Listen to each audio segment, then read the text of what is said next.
So, and then if we run this, it struggles because... Oh, okay, I know what the problem is. We made a little mistake. So what we actually need to do is we need to have these values here in a two-dimensional case. So if we want to use W, we need to do this. Otherwise, of course, the problem is when we get the multiplier here, it tries to apply this to each column, and then it doesn't actually work. So that's really the issue. And so when we do it now, that should actually do the thing. And as you can see, it does. And you can see here that these X values are basically our weights, and fun is the function value.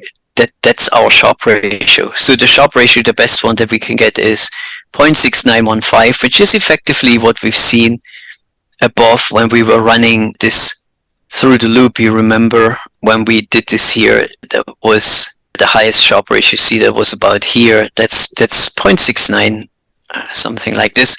So the optimizer really does its job, which is great. So it gives us the correct values, which is pretty cool, right? Mm-hmm. So this is how you can optimize a portfolio. Now, in fact, when the professionals do it, they use another technique called convex optimization or quadratic optimization. And so it's also called a mean variance optimization. And that's subject for a later video. Now, in fact, it's not that much different. The results are kind of the same.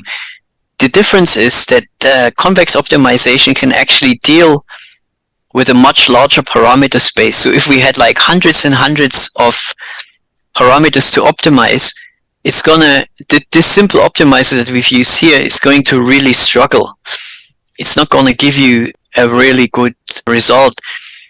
But when you use this mean variance or convex optimization, that's gonna be much, much faster. But it's also a little bit more complex to set up.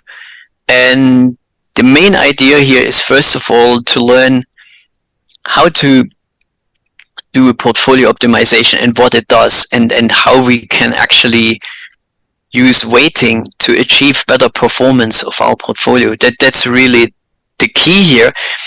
And the other thing is, how can we combine different underlying assets in a smart way so that we get the best possible performance. Let's say it's your savings and you want to actually make more of them, and you say, well, I trade some assets.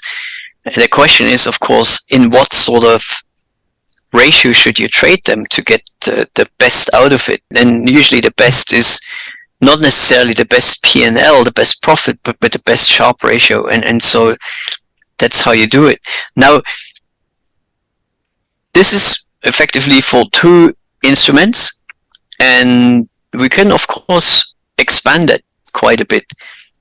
And the question is, could we even get better than 0.69? What asset should we add that could help us to get an even better performance?